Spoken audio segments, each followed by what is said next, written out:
નમસ્કાર.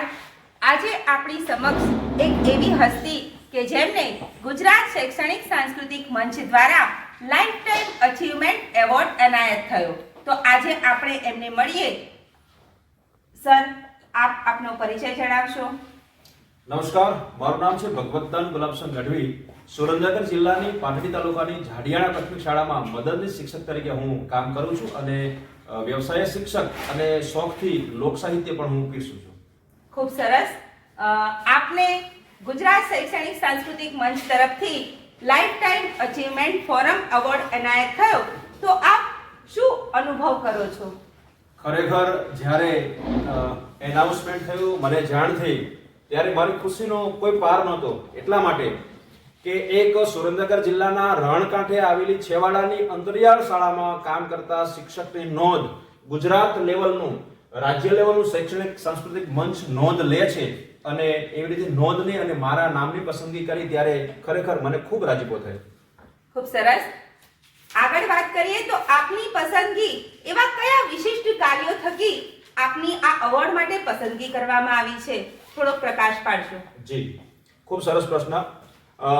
Forum award આપવામાં આવે છે શૈક્ષણિક પ્રવૃત્તિઓને આધારે આપવામાં આવે છે, પણ આ એક મંચ દ્વારા લાઈફ ટાઈમ અચીવમેન્ટ એવોર્ડ, એમાં શિક્ષણની પ્રવૃત્તિઓ તો ખરી જ, પણ સાથે સાથે લોક સાહિત્ય અને સાહિત્યની પ્રવૃત્તિઓને પણ એમાં વળી લેવામાં આવી છે. શાળા કક્ષાએ બાળકોમાં પોતાના જીવન કૌશલ્ય વિકસે એના માટેની ઘણી બધી પ્રવૃત્તિઓ અમે શાળામાં કરતા હોઈએ છીએ. ખાસ કરીને મારો એન્કરિંગનો વિષય છે, લોક સાહિત્યનો વિષય છે, તો મારી શાળામાં પણ એવા બાળકો એન્કર થાય, વક્તા બને, ખૂબ વાંચન વધે, એના માટેની અનેક પ્રવૃત્તિઓ હું શાળા કક્ષાએ કરું છું. એટલે શાળા કક્ષાની બાળકોના સર્વાંગીણ વિકાસ માટેની અનેક પ્રવૃત્તિઓની નોંધ લેવાઈ છે. સાથે સાથે લોક સાહિત્ય એ મારો રસનો વિષય છે અને લોક સાહિત્યના માધ્યમથી સમગ્ર ગુજરાતભરમાં અને વિદેશમાં પણ ટીવીના માધ્યમથી અનેક લોકવાર્તાઓ મેં પ્રેઝન્ટ કરી છે, અનેક સેમિનારો કર્યા છે, અનેક લોક ડાયરાઓ કર્યા છે અને મને જણાવતા આપના માધ્યમથી આનંદ થશે કે મેં નક્કી કર્યું છે કે મારા લોક સાહિત્યના પુરસ્કારોને જે કંઈ આવક છે એ હું જરૂરિયાતમંદ બાળકોના શિક્ષણ માટે વાપરવાનો છું. આ વાતને ખાસ નોંધ લઈ અને મારી એવોર્ડ માટે પસંદગી થઈ છે. ખૂબ સરસ.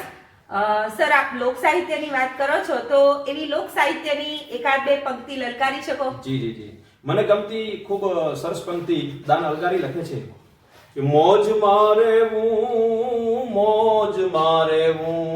બસ મોજ મારે હું રે, અગમ યગોચર લખ ધણીની ખોજ મારે હું રે, મોજ મારે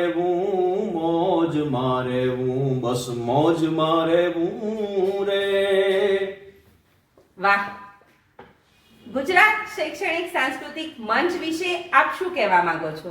જી, સામાન્ય રીતે કોઈ પણ સંસ્થાની આપણે જ્યારે વાત કરતા હોય ત્યારે એક વિશિષ્ટ સંસ્થા તરીકે હું આ જોઉં છું, કારણ કે આ સંસ્થાનો પરિચય આપતા મને બહુ આનંદ થશે કે એક એવી શૈક્ષણિક અને સાંસ્કૃતિક કામો કરતી એક સંસ્થા છે કે જેમાં કોઈ હોદ્દેદાર નથી, જેમાં કોઈ એનું ફંડ નથી અને કોઈ એનું બંધારણ નથી. એવી અવૈધિક સંસ્થા ગુજરાત લેવલે કામ કરી રહી છે. સમગ્ર ગુજરાતમાંથી ખૂણે ખૂણે કામ કરતા સારા શિક્ષકોની પ્રવૃત્તિઓને અહીંયા લાવી અને અન્ય શિક્ષકો સુધી પહોંચાડવાનું કામ કરે છે.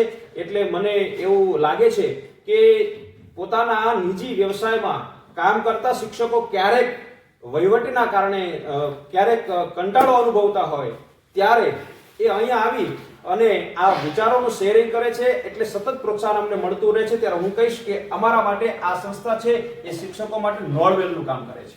આ બાળકો માટે હું વાપરીશ. ખૂબ સરસ. ખૂબ ખૂબ આભાર. ગુજરાત શૈક્ષણિક સાંસ્કૃતિક મંચ વતી હું આપનો આભાર વ્યક્ત કરું છું. આભાર. ધન્યવાદ.